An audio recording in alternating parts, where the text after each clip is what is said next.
Mustabad SI గారికి EO గారు గ్రామ పంచాయతీ అధికారులు ఫిర్యాదు చేసిన ఫిర్యాదు పత్రం.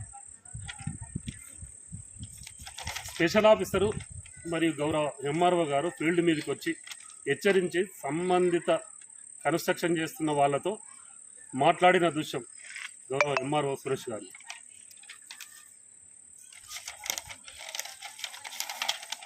పోలీస్ స్టేషన్లో రిసీవ్డ్ తీసుకున్న ఎవరికైతే దరఖాస్తు ఇచ్చిండో అధికారి తీసుకున్న పత్రం అదే దరఖాస్తు. అక్రమ నిర్మాణాలు ఆగేది ఎప్పుడు?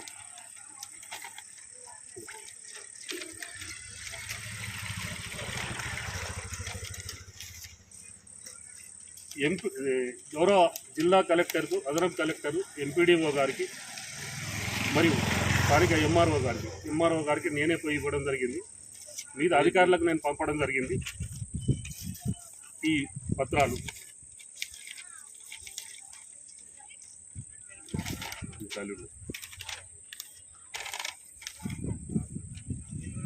ఇది పత్రికలో వార్త వచ్చింది. మొత్తం ప్రూఫ్స్ అంటే సంబంధిత ఏం జరిగింది అనేది పత్రికలలో వచ్చిన వార్తలు ఒకే దానిలో మెన్షన్ చేసింది. ఇదంతా జరిగింది, కేసులు బుక్ అయినాయి. కన్స్ట్రక్షన్ చేసే ఎవరైతే ఆయన ఉన్నాడో నన్ను ఏమంటారు, కాంట్రాక్టర్. మరి కాంట్రాక్టర్ సంబంధిత ఎవరైతే ఉన్నారో వాళ్ళ మీద కేసులు నమోదైనాయి అని ఆ న్యూసే చెప్తుంది పత్రిక. సరే, ఇది ముస్తాబాద్, రాజన్న సిరిసిల్ల జిల్లా ముస్తాబాద్ మండలం, ముస్తాబాద్ పట్టణ కేంద్రం. ఒక సుమారు 2-3 నెలల నుంచి మిర్యాలకల్ నవీను, మిర్యాలకల్ శ్రీనివాసు బిల్డింగ్ నిర్మాణం విషయంలో వివిధ పత్రికలలో రావడం జరిగింది.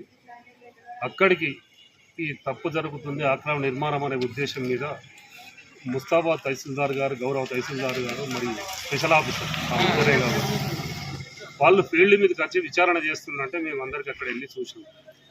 చాలా కాలం నుంచి ఇదంతా జరుగుతుందన్న, అక్రమ నిర్మాణాలు అవుతుందని అక్కడ చర్చ జరుగుతుంటే ఏంది అని తెలుసుకుంటే ఆ అధికారి అక్కడ వాళ్ళని హెచ్చరించడం జరిగింది. ఆ కొద్ది రోజుల్లోనే మన గ్రామ పంచాయతీ అధికారులు వచ్చి నోటీస్ అంటేయడం జరిగింది. ఆ బిల్డింగ్ అంటే మేమేందంటే ఇది తప్పు జరుగుతుంది, మోసం జరుగుతుంది.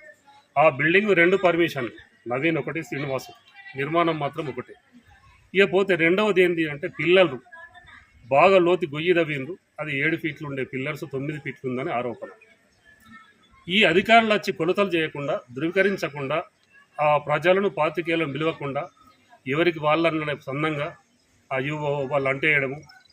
ఈ స్పెషల్ ఆఫీస్ మన ముస్తాబాద్ ఇన్ఛార్జ్ ఈవో శ్రీనివాస్ గారు పర్మిషన్ ఇచ్చిన వాళ్ళే గ్రామ పంచాయతీకి వెళ్ళి, మన పోలీస్ స్టేషన్కి వెళ్ళి కంప్లైంట్ ఇవ్వడం జరిగింది.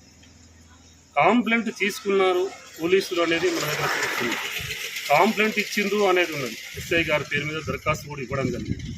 కేసు నమోదైందని వార్తలు రావడం జరిగింది. కానీ నేనేమంటున్నా అంటే ఈ కేసు అయింది, అన్నీ జరిగినాయి. కింది బిల్డింగ్ అయింది, మీది బిల్డింగ్ అవుతుంది. అంటే ఒకటి అయిపోయింది, 2వ బిల్డింగ్ అవుతుంది. అంటే 2 బిల్డింగ్లకు ఒక నిర్మాణం కట్టొచ్చా? మీ జీవో ఏమన్నా ఉంటే గ్రామ పంచాయతీలు అంటేయండి. రెండవది ఎంపీడీఓ ఉన్నది ఎందుకు, యూఓ ఉన్నది ఎందుకు, స్పెషల్ ఆఫీసర్ తహసీల్దార్ ఉన్నది, జవాబుదారం లేదా? జవాబు కాదా? ప్రజలకు జవాబు చెప్పరా? ఈ అన్యాయం జరుగుతుంటే ఈ అన్యాయాలు ప్రోత్సహించినట్టు అంటే వీటి మీద క్రైమ్ జరగాలి, గొడవలు కావాలి, కేసులు బుక్ కావాలన్నా మీ ఉద్దేశం? ఇదేనా ప్రజాపాలన? ఇదేనా చట్టం? ఇదే రాజ్యాంగమా? ఇదే పౌరునికి ఇచ్చే స్వేచ్ఛనా? నేను ఒక పౌరునిగా అడుగుతున్నా, నేను ఒక పౌరునిగా నా ప్రయత్నం నేను చేస్తున్నా. ఈ అవినీతి ఎందుకు? ఒకరోజు నాకు ఒక సొంత ఇల్లుండే 14 ఏళ్ళకి, అప్పుడు రమణారెడ్డి అనే సర్పంచ్ నీ కూడా బయటకు వచ్చింది, బాత్రూమ్ అని నోటీస్ ఇచ్చిండు, కొత్త ఖర్చులు కల్పించిన, తప్పు అని వాళ్ళకి అనిపించిన పంపించిన. ఈరోజు అట్లా ఎందుకు జరుగుతలేదు? మీరు ప్రజల ముందుకు వచ్చి ఆ బిల్డింగ్ ముందు విచారణ ఎందుకు చేస్తలేరు? ఎందుకు దాచిపెడుతున్నారు? జిల్లా అధికారులకు ఫిర్యాదు చేసిన, పోస్ట్ ద్వారా దరఖాస్తు చేసిన, అడిషనల్ కలెక్టర్ గారికి, జిల్లా గౌరవ కలెక్టర్ గారికి, ఎంపీడీఓ గారికి, డిపిఓ గారికి ఫిర్యాదు కూడా చేయలేదు. వివిధ పత్రికలల్లో, వివిధ ఛానల్లో మారు మ్రోగింది సమస్య. ఎన్నికల కోడ్ అంటారు. ఎన్నికల కోడ్ దానికి సంబంధం, ఎన్నికలకు సంబంధం కానీ ప్రజలకు పాలన ఏంటంటే రెవెన్యూ డిపార్ట్మెంట్ కానీ, జీపీ కానీ మూసివేయబడి ఉండదు కదా. ప్రజలకు నిత్యం అవసరమే కదా పంచాయతీ కానీ, ఇటు రెవెన్యూ కానీ.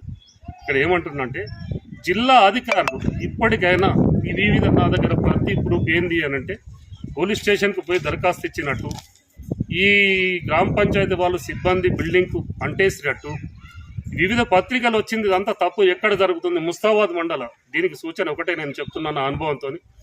గౌరవ కలెక్టర్ దేవవ్రత కంట గతంలో దేవవ్రత కంట గారు ఆ కలెక్టర్ ఉన్నప్పుడు, ఆర్డీఓ సారై ఉన్నప్పుడు ఒక సమస్య ఆర్డీఓ గారికి మెసేజ్ వచ్చింది, నాకు ముస్తాబాద్కు సమాచారం వచ్చింది, అది దేవాలయంది సీరియస్ మ్యాటర్. ముస్తాబాద్కి వచ్చినాక తుస్సుమన్నది ఎంఆర్ఓ దగ్గర. ఏమైంది? ఏం లేదు బాలయ్య అని చెప్పింది. ఏంటంటే తప్పుడు నివేదిక పంపారు జిల్లా అధికారులకు. నేనేమంటున్నా అంటే 27 కిలోమీటర్లు ఉన్న జిల్లా కేంద్రంలో రెవెన్యూ జీపీకి సంబంధించిన అధికారులు, పోలీస్ జిల్లా యంత్రాంగం, జిల్లా ఎస్పీ గారు కూడా తన దృష్టికి వస్తే ఏదైనా ఇమీడియట్లీ సీరియస్గా తీసుకుంటుండే. మరి ఇంకొక పేరు ఉంది, ముస్తాబాద్ ఎస్ఐ గారు తనకు దరఖాస్తు వచ్చిందంటేనే ఆ క్షణంలో రిజిస్టర్ చేస్తుండో పైరవులకు తలొగ్గడు, రాజకీయ నాయకులకు తలొగ్గడు అనేది ఒక పేరు. కానీ ఇదంతా ఎక్కడ జరుగుతుంది ఏమన్నది జిల్లా కలెక్టర్, గౌరవ జిల్లా కలెక్టర్ గారు, జిల్లా డిపిఓ గారు, జిల్లా ఎస్పీ గారు ఈ గొడవలు ఏది జరగకుండా సామరస్యంగా ఈ సమస్యను పరిష్కరించి సంబంధిత ఈ ఆక్రమ నిర్మాణాలు ఎవరు చేస్తున్నారో లేదో అది తేల్చి ఆక్రమణ నిర్మాణాలు చేస్తున్న వారిపై తగిన చర్య తీసుకోవాలని ఈ మీడియా సందర్భంగా మీడియా ప్రతినిధులకు, ప్రజలకు, ప్రభుత్వ అధికారులకు, సంబంధిత అధికారులకు విజ్ఞప్తి చేస్తున్నారు.